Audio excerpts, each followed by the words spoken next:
여러분, 나에게 주어진 시간이 길지 않다라면은 여러분들 뭘 하겠습니까? 내가 살 수 있는 시간 불과 며칠밖에 안 된다 라면은 여러분들께서 무엇을 하겠습니까? 아마 짐작하건대 살아생전에 내가 반드시 해야 될 일이 무엇인지 찾을 것이며 그 일을 꼭 하려고 할 것입니다. 여러분, 나에게 주어진 시간이 정말 촉박할 때, 얼마 안 될 때, 그때 우리의 심정은 굉장히 절박함으로 꽉 차게 됩니다. 절박함으로. 네. 이러한 마음을 가지고 오늘 본문을 보시길 바랍니다. 오늘 본문에 등장하시는 예수님의 마음이 이와 비슷합니다. 왜냐하면 예수님께서 이제 며칠 뒤면은 십자가에 못 박히십니다. 그러니 그분께서 어떤 심정을 지금 갖고 계시겠습니까? 자신에게 주어진 시간이 길지 않다는 사실 잘 알고 계시는 그분께서 내가 꼭 제자들에게 가르쳐 줘야 될 그러한 부분에 대해서 얼마나 절절한 마음으로 전해드리겠습니까? 오늘 보면 잘 보십시오. 예수님께서 아주 중요한 내용을 가르쳐 주십니다. 내가 제자들에게 지금은 이 부분에 대해서 잘 가르쳐 줘야 될 때다라고 예수님께서 판단하신 것 같습니다. 내용을 보게 되면은요, 최후의 심판에 대한 내용이에요. 우리 교회가 마태복음 강해를 쭉 시작해가지고 이제는 1년도 지났습니다. 마태복음 25장까지 왔어요.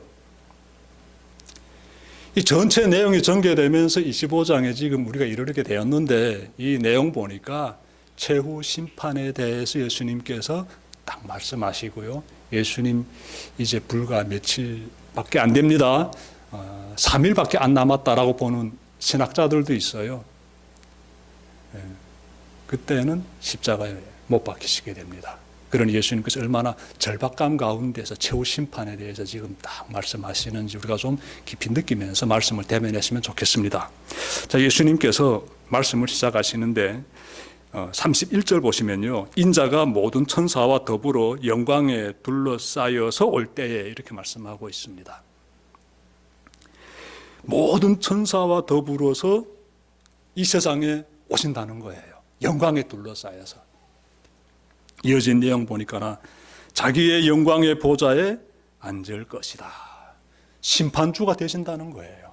최후 심판의 그날에 심판의 주는 예수님이 되신다 라는 것이에요.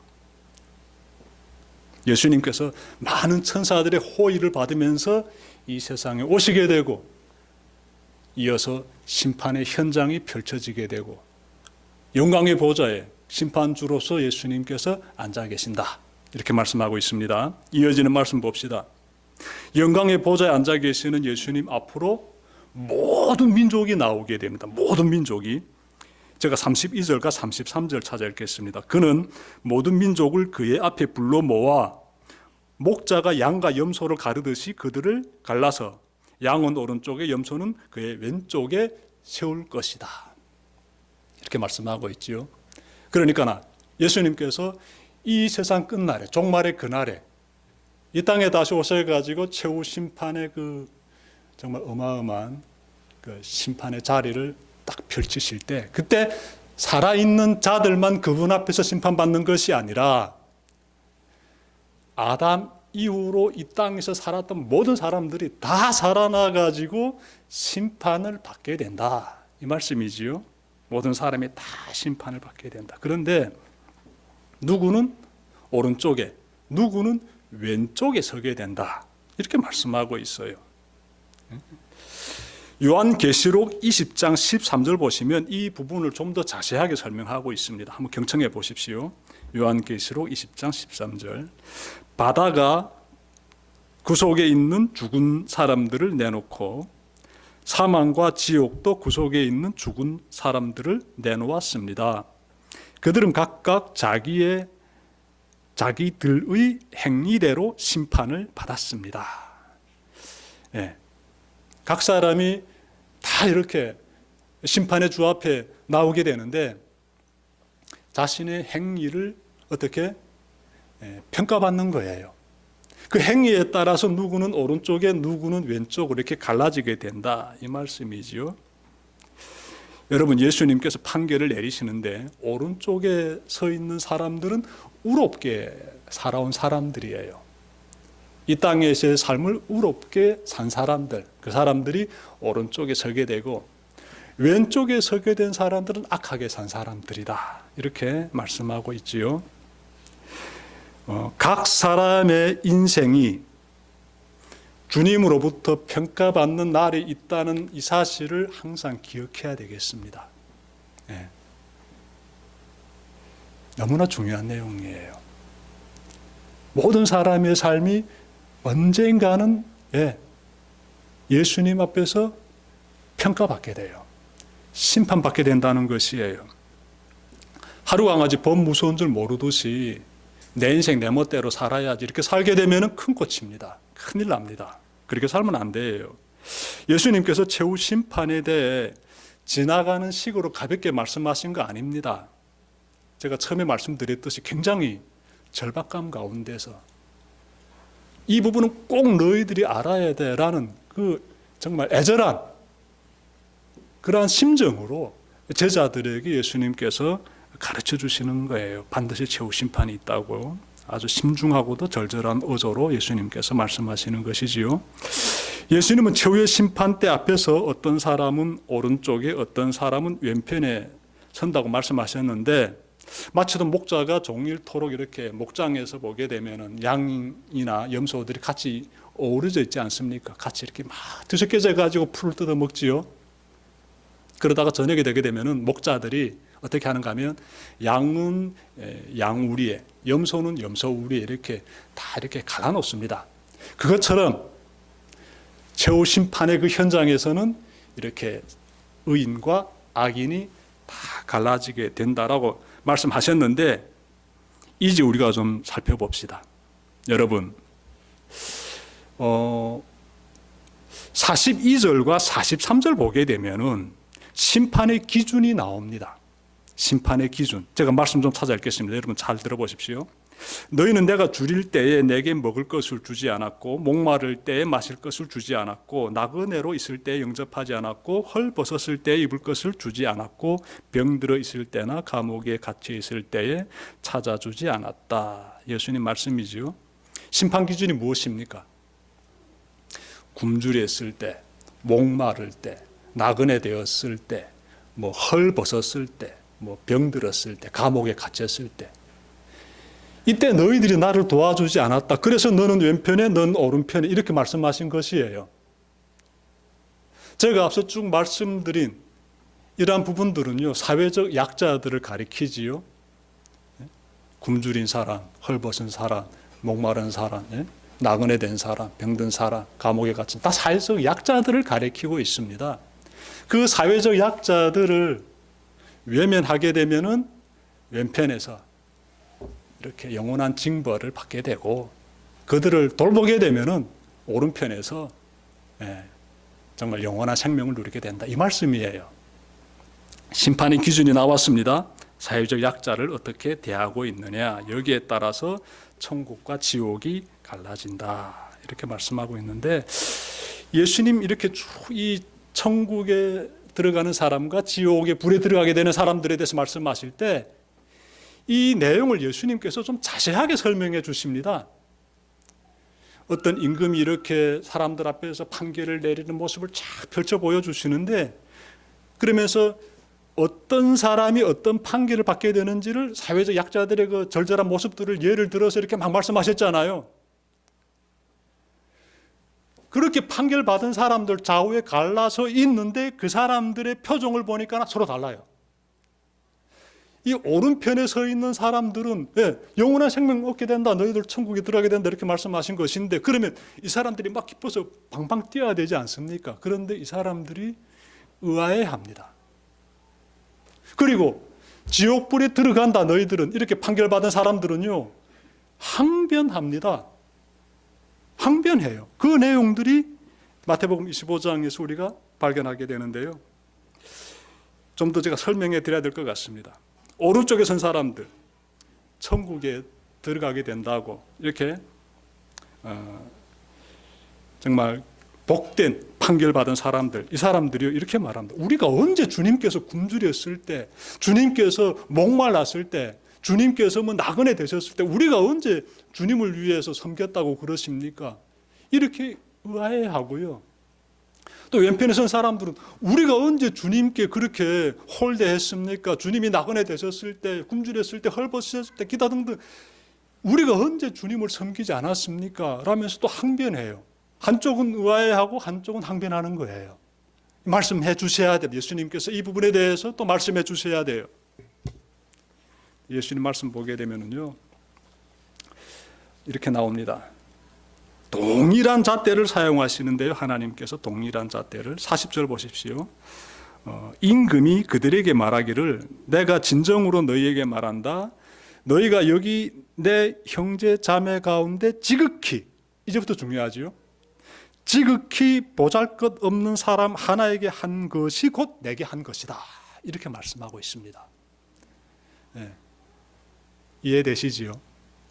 사회적 약자에게 우리가 사랑을 베푸는 것이 곧 예수님에게 우리가 사랑을 베푸는 그 행위가 된다는 거예요. 예수님께서 자신을 사회적 약자와 일치시키고 있습니다. 일치.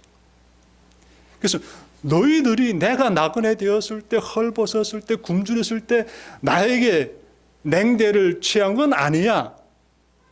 하지만 너희들이, 나는 아니지만 이 사회적 약자들에게 냉대를 취하고 외면하고 돌봐주지 않았기 때문에 그래서 너는 왼편에 가는 거야 라는 것입니다. 하나님께서 사용하시는 이 심판의 기준은요, 오른쪽에 있는 사람이든 왼쪽에 있는 사람이든 동일합니다.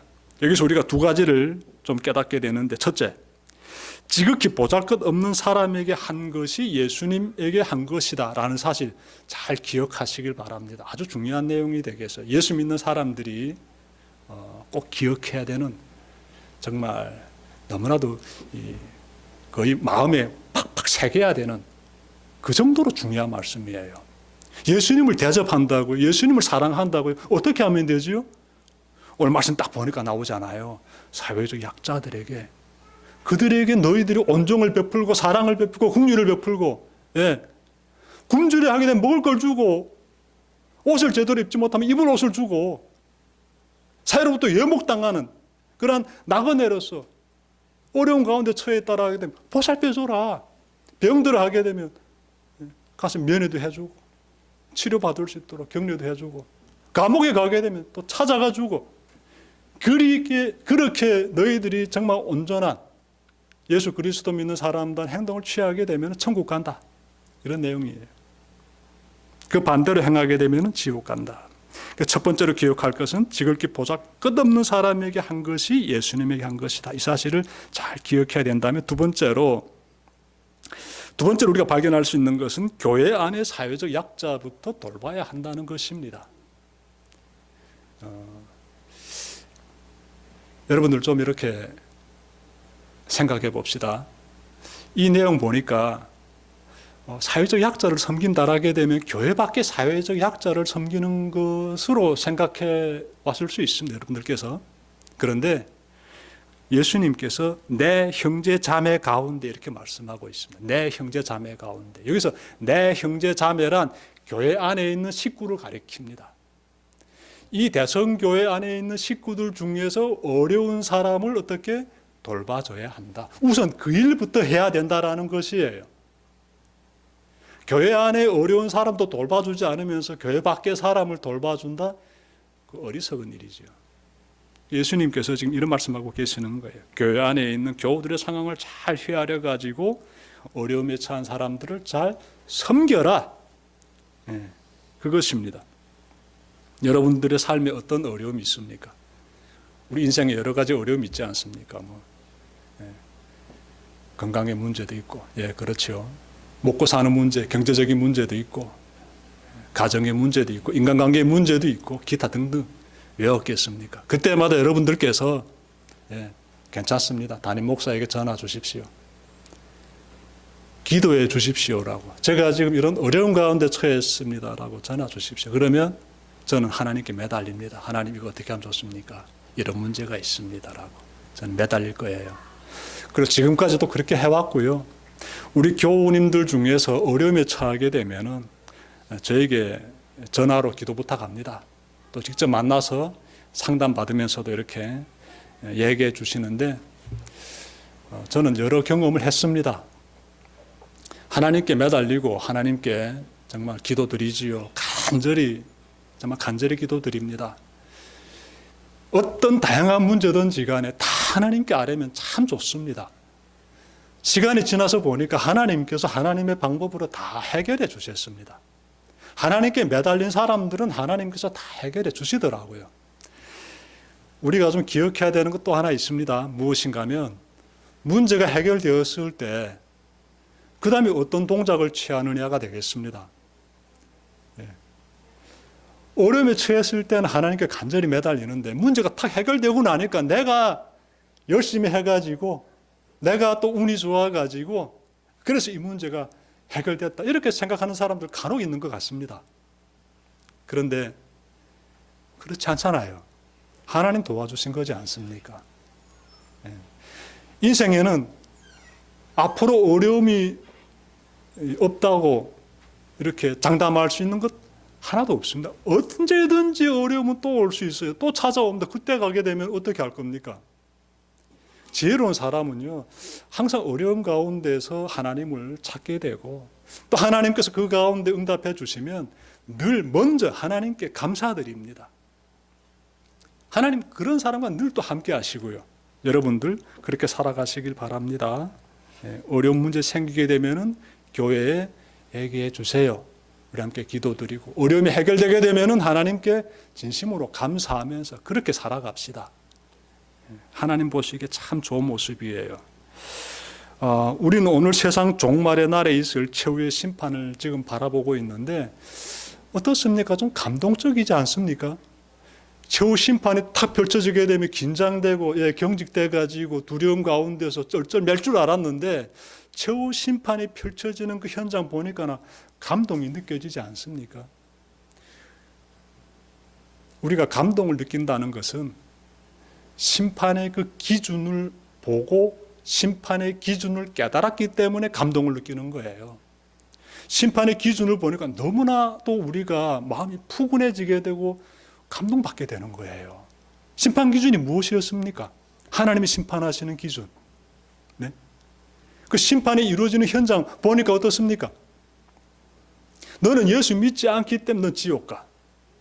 넌 예수 믿기 때문에 넌 천국 가. 이렇게 진행이 됩니까? 그렇지 않잖아요. 좀 다르지 않습니까? 내가 예수 믿느냐? 그러면 너 행동을 볼게. 너 행동에서 사회적 약자를 돌봐주는 모습이 나타나고 있어? 그러면 너 천국이야. 너 그런 모습이 없네. 너 예수 믿는다고 하면서 사회적 약자를 도와주지 않고 있네. 너 지옥 가야 되겠다. 뭐 이렇게 진행이 되고 있는데 우리가 감동받는 것은 하나님의 주된 관심이 우리가 마음 가운데서 항상 무겁게 느끼고 있는 그 문제에 지금 하나님의 시선이 딱 집중되어 있습니다. 생존의 문제. 우리 모두가 피부로 느끼고 마음 가운데 무겁게 인식하고 있는 그 생존의 문제에 하나님의 주된 관심이 들어가 있으며 그 생존의 문제에 너희들이 어떻게 반응하나에 따라 가지고 누구는 천국 가고 누구는 지옥 가는 것이에요. 안 그렇습니까? 사회적 약자가 여기서 등장하고 있는데 굶주린 사람, 목마른 사람, 나그네 되었을 때, 헐벗었을 때, 병들었을 때, 감옥에 갇혔을 때 이 몽땅 다 생존의 문제 가운데서 가장 어려운 가운데 처한 사람들이지 않습니까? 그 생존의 절박감과 두려움과 가장 힘든 고통 가운데 있는 그 사람들에게 생명을 심어주는 사람은 천국 가는 것이요. 그 사람들을 외면해버린다라 하게 되면은 지옥 가는 것이다. 그것이에요. 그리고 또 설령 사회적 약자들에게 사랑을 베풀 수도 있지요. 도와줄 수 있습니다. 그런데 생색을 내며 산다라게 되면은 그 하나님 앞에서 그 생색 내면서 하는 행위들은 그냥 위선자의 행위에 불과합니다. 위선자의 행위. 진심으로 사랑하는 사람들은 왼손이 하는 거 오른손이 모르고 오른손이 하는 거 왼손이 모르게 합니다. 그래서 천국에 들어가는 사람들 보니까 오늘 말씀 보게 되면 나오는데요. 우리가 언제 그런 일 했습니까? 이래요. 우리가 언제 주님께 공대하면서 우리 그런 일 한 적 없습니다. 이런 자세를 취해요. 아주 의아한 자세를 취하고 있어요. 이 사람들은요, 자신이 선행을 베풀고도 기억하지 않습니다. 그거 당연히 해야 될 건데. 그거 돌아서서 다 잊어버리는 사람들이에요. 그런 사람들이 하나님 보시기에 의인인 거예요. 이런 사람들에게 예비된 것이 천국입니다. 생색을 내면서 하지 마십시오. 생색을 내면서 절대로 하지 마십시오. 그 위선자들의 행위고요. 그런 사람들이 천국에 들어간다라고 성경에서는 말씀하고 있지 않네요. 제가 보니까.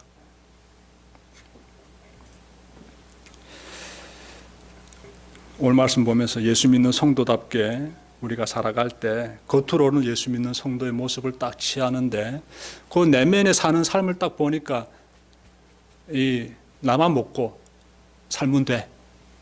나만 먹고 살면 돼. 이런 자세로 살게 되면은 안 된다는 거예요. 의인들은 보니까 나만 먹고 사는 게 아니라 나와 더불어 함께 먹고 살자. 이런 사람들이 의인들이에요. 나와 더불어 먹고 살자. 사회적 약자가 보이네. 내보다 힘없는 사람 보이네. 우리 함께 먹고 살자.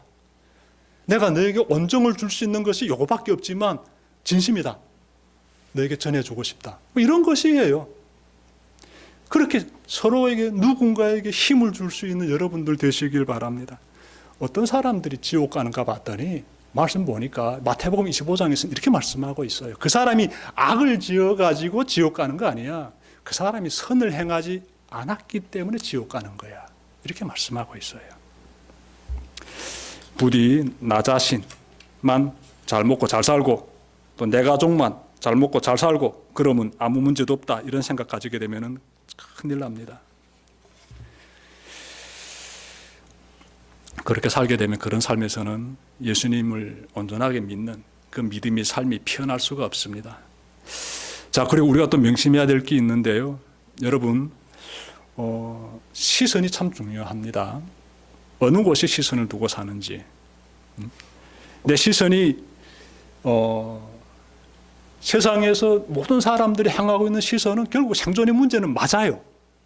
먹고 사는 문제 맞아요. 다 그쪽에 시선이 가 있습니다. 그런데 의인들은 보니까 거기에서 무엇을 느끼는가 하면 우리 하나님도 이런 부분에 대해서 굉장한 관심을 가지고 하나님의 시선도 이런 곳에 머물고 계시는데 나는 여기에서 하나님의 마음을 품어야 되겠다. 이런 생각을 가지게 돼요. 그래서 하나님의 마음을 가지고 살아가게 됩니다. 그 시선이 하나님의 마음에 가 있어요. 차이가 나지요. 제가 기도 드리는 중에 어떤 기도 제목이 있는가 하면 우리 교회 성도들이 좀 이렇게 경제적으로 좀 성공했으면 좋겠다. 이런 간절한 소망을 가지고 제가 기도 드리고 있습니다. 쌀떡 밑에 인심이 나지 않습니까? 그렇죠? 쌀떡 밑에 인심이 나죠. 내가 먹고 살아야 누군가를 도와줄 수 있는 것 또한 아니겠습니까? 옆에 사회적 약자 눈에 보이는데 내 형편이 초라하고 힘들게 되면 어떻게 도와줍니까? 안 되지 않아요. 예수님은 사회적 약자를 도와주라고 하는데 그러지 않게 되면 우리 대성교회 교우들이 좀 일어섰으면 좋겠어요. 예. 사업도 잘 되고 말입니다. 제가 얼마나 간절히 기도드리는지 모릅니다. 그래서 하나님이 주시는 복을 가지고 완전히 세워져 가지고 하나님 기뻐하신 일들을 막 펼쳐냈으면 좋겠다. 저희 기도 제목이에요. 성경 보게 되면 성경에 인물들 있지 않습니까? 아브라함이라든지 이삭이라든지 야곱이라든지 요셉이라든지 믿음의 조상들인데 당대 대단한 부자들입니다. 믿음의 조상들이요 대단한 부자들입니다. 하나님의 복을 주신 가지고 이 사람들이 그러한 일들을 또 감당하는 거예요. 오늘날엔 그런 사람들 없을까요? 그리고 대성교회에 그런 사람들이 세워지면 안 될까요? 우리가 소망합시다. 저는 그래서 늘 기도드립니다. 오늘도 예배 끝난 다음에 제가 경제적인 부분에 대해서 특강을 준비했는데 그러한 소망 가운데 이런 준비를 제가 진행했습니다. 또 마침 또 오늘 본문도 이와 연관돼 가지고 참 감사한데 그런 기도 제목 가지고 여러분들도 간절히 열망하시기를 바라요. 그냥 살지 마시고요. 우리 함께 열망합시다. 하나님의 뜻을 위해서, 하나님 기뻐하신 일을 위해서 열망합시다. 하나님, 나에게 이런 재물이 필요합니다. 나를 통해서 하나님께서 사회적 약자들에게 사랑이 흘러갈 수 있도록 도와주십시오. 막 열망하면서 꿈을 키우시면서 그렇게 우리가 걸어갑시다. 소중한 삶의 시간들을 그렇게 꽉 채우면서 걸어갑시다. 우리 캐나다 토론토 대학의 설교학 교수인 윌슨 목사님에게서 들은 실화를 제가 전해드리고 설교를 마치려고 합니다. 회사에서 퇴직한 한 여성이 말레이시아에 단기 선교 갔습니다. 단기 선교 아시죠? 일정한 시간 동안만 가서 선교사로서 활동하고 오는 그런 사역이지요. 근데 이 여성이 그 말레이시아에 있는 어느 한 고아원에 갔는데 그곳에서 지금 사역하려고 짐을 풀었는데 한 남성이 어린 아이들 2명 데리고 찾아옵니다. 사연 인적은 이 아이들의 엄마가 죽었대요.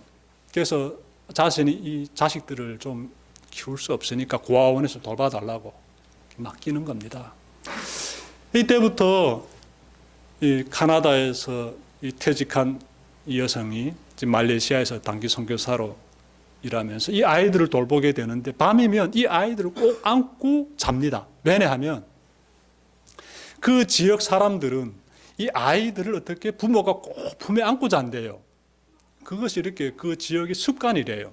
그래서 이 선교사님도 아이들을 양쪽에 꼭 품고 이렇게 잠에 드는데 며칠 지나서 옴에 걸렸습니다. 이 아이들이 옴을 가지고 있었던 것이지요. 선교사님이 치료받으면서 이 아이들을 각별하게 사랑해 줬습니다. 아이들이 많이 좋아졌어요. 근데 하루는 이 아이들의 아버지가 와가지고 자네들 이렇게 데려갔습니다. 시간이 좀 지나가지고 이 여선교사님이 이제는 단기 선교 사역을 다 마치고 본국으로 이제는 돌아가려고 하는데 그 아이들이 보고 싶은 거예요. 그래서 그 아이들의 집을 찾아갔습니다. 들어가서 보니 이 아이들이요, 머리만 크고 그런 게 있지 않습니까? 배만 뿔뚝 나오고 목은 가느다랗고 팔다리 가느다랗고 영양실조 걸린 거예요. 영양실조도 심각하게 걸려가지고 애들이 도무지 살아날 것 같지 못한 거예요. 그래서 아이들의 아버지에게 이 선교사님이 말합니다. 내가 이 아이들을 데리고 가서 키워도 될까요? 그랬더니 아이들의 아버지가요, 너무너무 감사해하면서 정말 고마움을 표현하는 거예요. 그렇게 해달라고. 그래서 여선교사님이 카나다로 돌아올 때 그 영양실조 걸려서 죽어가는 그 아이들을 데리고 옵니다. 이렇게. 어떤 생각이 듭니까? 어떤 생각이 듭니까? 저는 이 윌슨 목사님이 그 토론토 대학에서 설교학 교수님이신데 이분이 이 실화를 이야기할 때 잔잔하게 크게 울림이 오더라고요. 야, 그 쉽지 않은 결단인데. 퇴직하신 여성이, 혈기왕성한 여성도 아니고 퇴직한 여성이, 이제부터는 신체가 점점 이렇게 노화되지 않습니까? 자기가 할 수 있는 부분들이 점점 줄어들게 돼요. 근데 어린아이들 키운다는 게 보통 문제입니까? 이제부터 고생이지요. 이 아이들을 위해서 얼마나 많은 노력을 다 쏟아내야 됩니까? 그 결단을 하고 이 아이들 2명 데리고 오는 그 여선교사님의 심정을 생각해 보니까 굉장히 충격과 큰 감동을 주더라고요. 이런 모습이 최후 심판의 그날에 우리 주님 보셨을 때, 아, 넌 오른편에, 너는 양의 무리에 서 있어라. 너에게 예비된 것은 영원한 천국이다. 이렇게 예수님께서 말씀하신 거 오른쪽에 선 사람들의 모습이 아닐까요? 그렇지요.